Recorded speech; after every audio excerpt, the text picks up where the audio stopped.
Brief History of the Empire, Part 1, by Stronach Ktosh III, Imperial Historian. Before the rule of Tiber Septim, all Tamriel was in chaos. The poet Trasis called that period of continuous unrest days and nights of blood and venom. The kings were a petty lot of gasping tyrants who fought Tiber's attempts to bring order to the land, but they were as disorganized as they were dissolute, and the strong hand of Septim brought peace forcibly to Tamriel. The year was Second Era, 896. The following year, the emperor declared the beginning of the new era. Thus began the Third Era, year Oct. For 38 years, the Emperor Tiber reigned supreme. It was a lawful, pious, and glorious age, when justice was known to one and all, from serf to sovereign. On Tiber's death, it reigned for an entire fortnight, as if the land of Tamriel itself was weeping. The emperor's grandson, Pelagius, came to the throne. Though his reign was short, he was as strong and resolute as his father had been, and Tamriel could have enjoyed a continuation of the Golden Age. Alas, an unknown enemy of the Septim family hired that accursed organization of cutthroats, the Dark Brotherhood, to kill the Emperor Pelagius first, as he knelt at prayer at the Temple of the One in the Imperial City. Pelagius' first reign lasted less than 3 years. Pelagius had no living children, so the crown imperial passed to its first cousin, the daughter of Tiber's brother, Agnoreth. Quintira, former queen of Silvanar, assumed the throne as Quintira I. Her reign was blessed with prosperity and good harvests, and she herself was an avid patroness of art, music, and dance. Quintira's son was crowned after her death, the first emperor of Tamriel to use the imperial name Uriel. Uriel I was the great lawmaker of the Septim dynasty and a promoter of independent organizations and guilds. Under his kind but firm hand, the Fighters Guild and the Mages Guild increased in prominence throughout Tamriel.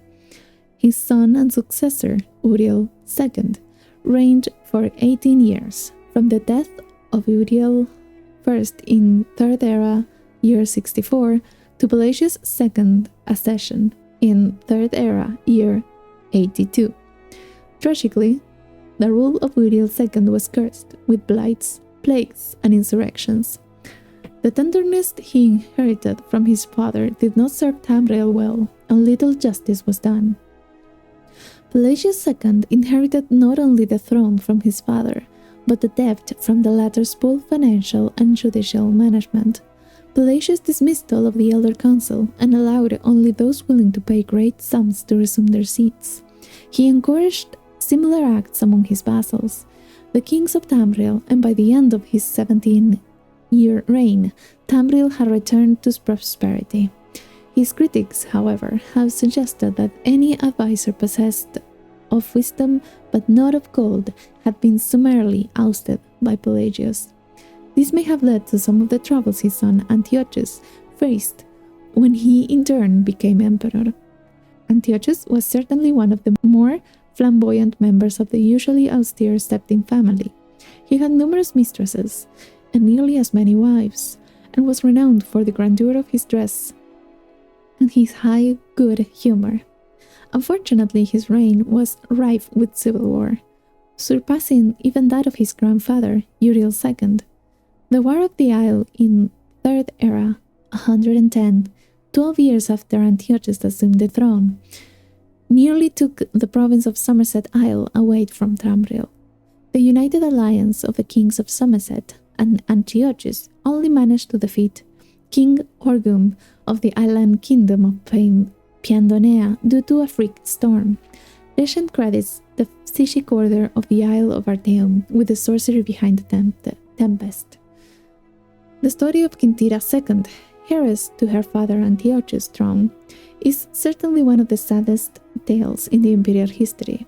Her first cousin, Uriel, son of Queen Potema of Solitude, accused Quintira of being a bastard, alluding to the infamous decadence of the imperial city during her father's reign. When this accusation failed to stop her coronation, Uriel brought the support of several disgruntled kings of High Rock, SKYRIM, and Morrowind, and with Queen Potema's assistance, he coordinated 3 attacks on the Septim Empire. The first attack occurred in the Lilac Bay region, which separates High Rock and Hammerfell. Quintira's entourage was massacred and the Empress taken captive. For 2 years, Quintira's second languished in an imperial prison believed to be somewhere in Glenpoint or Glenmoril, before she was slain in her cell under mysterious circumstances. The second attack was on a series of imperial garrisons along the coastal Morrowind Island. The Empress consort, Contin Arinx, fell defending the forts. The third and final attack was a siege of the imperial city itself, occurring after the Elder Council had split up the army to attack western High Rock and eastern Morrowind. The weakened government had little defense against Uriel's determined aggression, and capitulated after only a fortnight of resistance. Uriel took the throne that same evening and proclaimed himself Uriel III, Emperor of Tamriel. The year was the Third Era, 121. Thus began the War of the Red Diamond, described in Volume 2 of this series. A Brief History of the Empire, Part 2, by Stronach Ktosh III, Imperial Historian. Volume 1 of this series described in brief the life of the first 8 emperors of the Septim dynasty, beginning with the glorious Tiber Septim and ending with his great-great-great-great-grand-niece Quintira II. Quintira's murder in Glenpoint while in captivity is considered by some to be the end of the pure strain of Septim blood in the imperial family.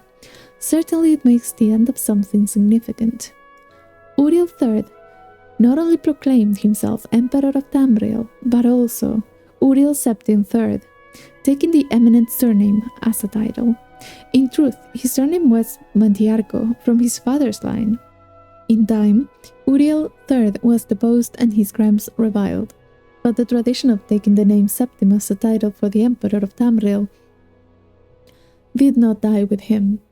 For 6 years, the War of the Red Diamond, which takes its name from the Septim's family's famous badge, tore the empire apart. The combatants were the 3 surviving children of Pelagius II and Potema, Sepphoris, and Magnus and their various offsprings. Potema, of course, supported her son, Uriel III, and had the combined support of all SKYRIM and northern Morrowind. With the efforts of Sepphoris and Magnus, however, the province of High Rock turned cold.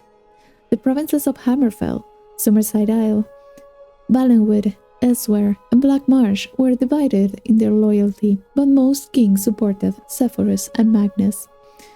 In the Third Era, 127, Uriel III was captured at the Battle of Ichthag in Hammerfell. En route to his trial in the Imperial City, a mob overtook his prisoner's carriage and burned him alive within it. His captor and uncle continued on to the Imperial City, and by common acclaim was proclaimed Sepphoris I, Emperor of Tamriel. Sepphoris' reign was marked by nothing but war.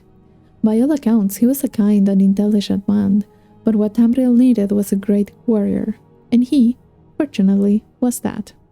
It took an additional 10 years of constant warfare for him to defeat his sister, Potema, the so-called Wolf Queen of Solitude, who died in the siege of her city-state in the year 137. Sepphoris survived his sister by only 3 years. He never had time during the war's years to marry, so it was his brother, the 4th child of Pelagius II, who assumed the throne. The Emperor Magnus was already elderly when he took up the imperial diadem, and the business of punishing the traitorous kings of the War of the Red Diamond drained out much of his remaining strength. Legend accuses Magnus' son and heir Pelagius III of patricide, but that seems highly unlikely for no other reason than that Pelagius was king of solitude following the death of Potema, and seldom visited the imperial city. Pelagius III, sometimes called Pelagius the Mad, was proclaimed emperor in the 145th year of the Third Era, almost from the start. His eccentricities of behavior were noted at court. He embarrassed dignitaries, offended his vassal kings, and on one occasion marked the end of an imperial grand ball by attempting to hang himself. His long-suffering wife was finally awarded the regency of Tamriel, and Pelagius III was sent to a series of healing institutions and asylums until his death in the Third Era, 153, at the age of 34. The Empress Regent of Tamriel was proclaimed Empress Cataria I upon the death of her husband. Some who do not mark the end of the Septim bloodline with the death of Quintira II consider the ascendancy of this dark elf woman the true mark of its decline. Her defenders, on the other hand, assert that though Cataria was not descended from Tibur, the son she had with Pelagius was, so the imperial change did continue. Despite racist assertions to the contrary, Cataria's 46-year reign was one of the most celebrated in Tamriel's history. Uncomfortable in the imperial city, Cataria traveled extensively throughout the empire, such as no emperor had ever had since Tibur's day. She repaired much of the damage that previous emperors' broken alliance and bungled diplomacy created. The people of Tamriel came to love the empress, far more than the nobility did. Cataria's death in a minor skirmish in Black Marsh is a favorite subject of conspiracy-minded historians. The sage Montalius' discovery, for instance, of a disenfranchised branch of the Septim family and their involvement with this skirmish was a revelation indeed. When Casindar assumed the throne upon the death of his mother, he was already middle-aged. Only half elven, he aged like a Breton. In fact, he had left the rule of Wayrest to his half-brother Uriel due to poor health. Nevertheless, as the only true blood relation of Pelagius and thus Tibur, he was pressed into accepting the throne. To no one's surprise, the Emperor Casindar's reign did not last long. In 2 years, he joined his predecessors in eternal slumber. Uriel Lariat, Casindar's half-brother and the child of Cataria I and her imperial consort, Gulliver Lariat, after the death of Pelagius III, left the kingdom of Wayrest to reign as Uriel IV. Legally, Uriel IV was a Septim. Casindar had adopted him into the royal family when he had become king of Wayrest. Nevertheless, to the council and the people of Tamriel, he was a bastard child of Cataria. Uriel did not possess the dynamism of his mother, and his long 43-year reign was a hotbed of sedition. Uriel's fourth story is told in the third volume of this series. A Brief History of the Empire, Part 3, by Stronach Ktosh III, Imperial Historian. The first volume of this series told in brief the story of the succession of the first 8 emperors of the Septim dynasty from Tibur I to Quintira II. The second volume described the War of the Red Diamond and the 6 emperors that followed its aftermath. From Uriel III to Casindar I to Casindar I. At the end of that volume, it was described how the Empress Casindar's half-brother, Uriel IV, assumed the throne of the Empire of Tamriel. It will be recalled that Uriel IV was not a Septim by birth. His mother, though she reigned as Empress for many years, was a dark elf married to a true Septim, Emperor Pelagius III. Uriel's father was actually Cataria's consort after Pelagius' death, a Breton nobleman named Gulliver Lariat. Before taking the throne of the empire, Casindar I had ruled the kingdom of Wayrest, but poor health had forced him to retire. Casindar had no children, so he legally adopted his half-brother Uriel and abdicated the kingdom. 7 years later, Casindar inherited the empire at the death of his mother. 3 years after that, Uriel once again found himself recipient of Cassinder's inheritance.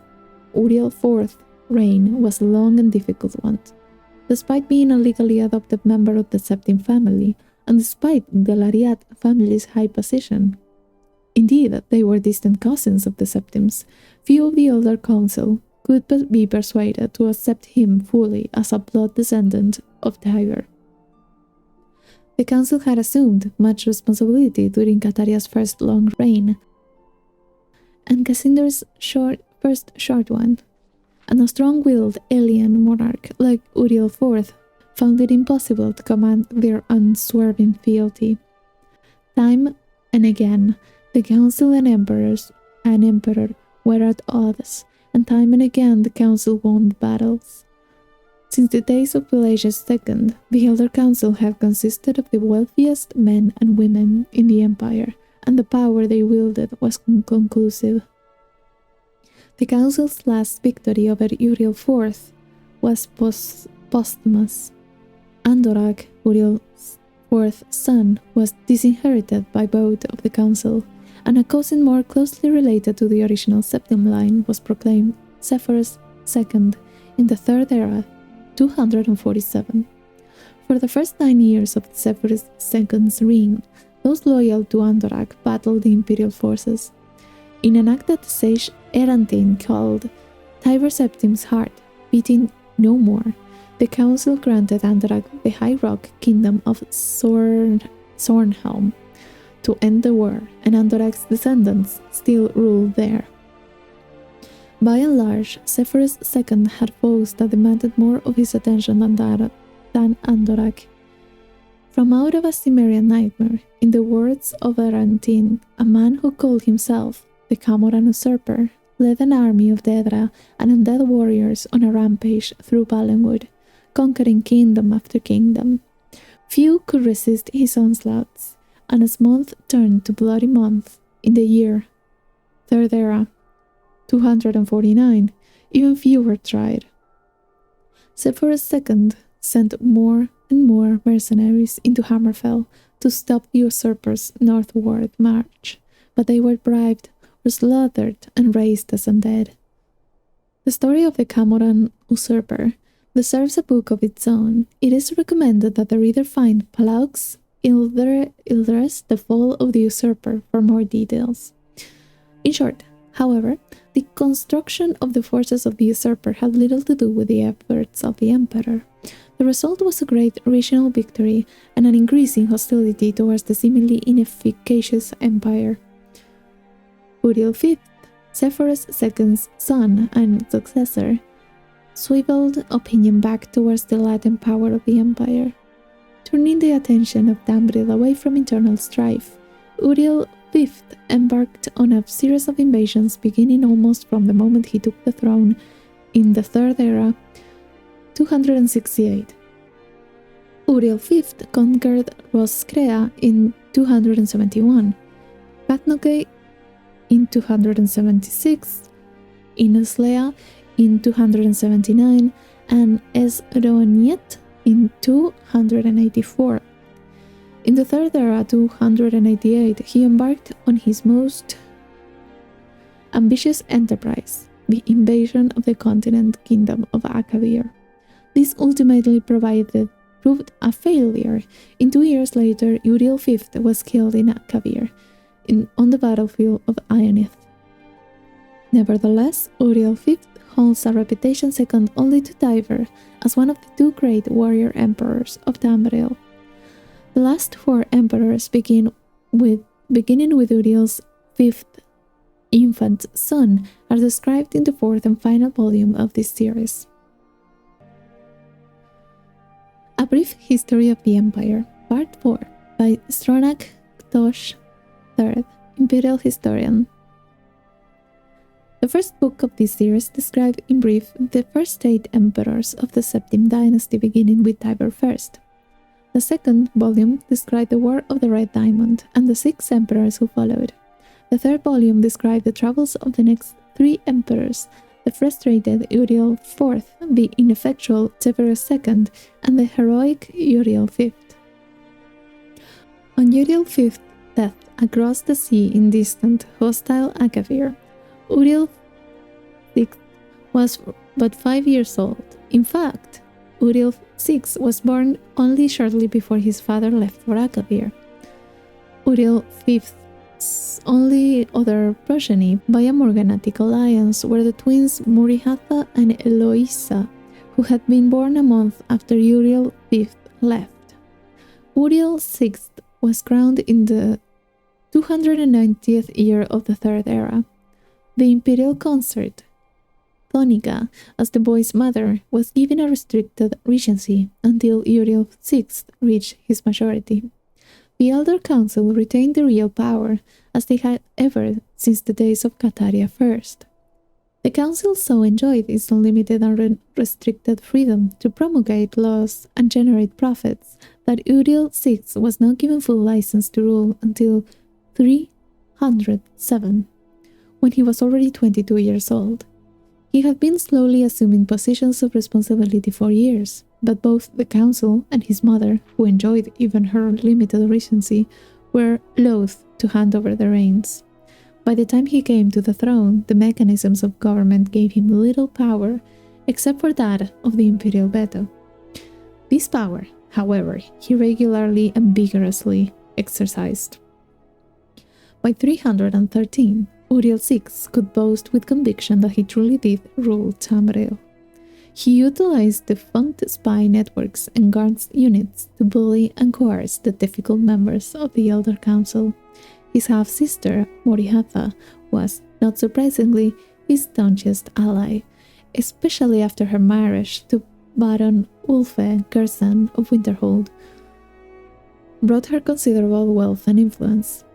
As the sage Ugaritche said, Uriel V conquered Esroniet, but Uriel VI conquered the Elder Council. When Uriel VI fell off a horse and could not be resuscitated by the finest imperial healers, his beloved sister, Murihatha, took up the imperial tiara. At 25 years of age, she had been described by admittedly self-serving diplomats as the most beautiful creature in all of Tamriel. She was certainly well-learned, vivacious, athletic, and a well-practiced politician.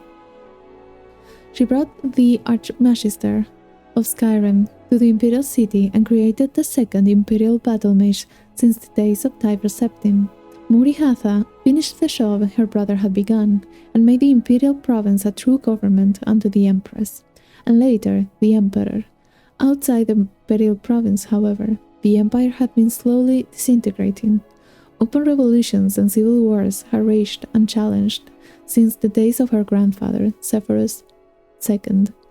Carefully coordinating her counterattacks, Murihatha slowly claimed back her rebellious vassals, always avoiding overextending herself. Though Murihatha's military campaigns were remarkably successful, her deliberate pace often frustrated the council. One councilman, an Argonian who took the Colovian name of Thoricles Romus, furious at her refusal to send troops to his troubled Black Marsh, is commonly believed to have hired the assassins who claimed her life in the Third Era, 339. Romus was summarily tried and executed, though he protested his innocence to the last. Murihatha had no surviving children, and Eloisa had died of a fever 4 years before. Eloisa's 25-year-old son, Pelagius, was thus crowned Pelagius IV. Pelagius IV continued his son's work, slowly bringing back under his wing the radical and refractory kingdoms, duchies, and baronies of the empire. He exercised Murihatha's poise and circumspect pace in his endeavors, but alas, he did not attain her success. The kingdoms had been free of constraint for so long that even a benign imperial presence was considered odious. Nevertheless, when Pelagius died after a notably stable and prosperous 29-year reign, Tamriel was closer to unity than it had been since the days of Uriel I. Our current emperor, His Awesome and Terrible Majesty, Uriel Septim VII, son of Pelagius IV, has the delusions of his great aunt, Murihatha, the political skill of his great-uncle Uriel VI, and the military prowess of his great-granduncle Uriel V. For 21 years he reigned and brought justice and order to Tamriel. In the year Third Era, 389, however, his imperial battle mage Shagar Tharn betrayed him. Uriel VII was imprisoned in a dimension of Tharn's creation, and Tharn used his sorcery of illusion to assume the emperor's aspect. For the next 10 years, Tharn abused imperial privilege but did not continue Uriel VII's schedule of reconquest. It is not yet entirely known what Tharn's goal and personal accomplishments were during the 10 years he masqueraded as his liege lord. In the Third Era, 399, an enigmatic champion defeated the Madam Mage in the dungeons of the Imperial Palace and freed Uriel VII from his other dimensional jail. Since his emancipation, Uriel VII has worked diligently to renew the battles that will reunite Tamriel. Tharn's interference broke the momentum, it is true, but the years since then have proven that there is hope of the golden age of Tiber Septim's rule, glorifying Tamriel once again.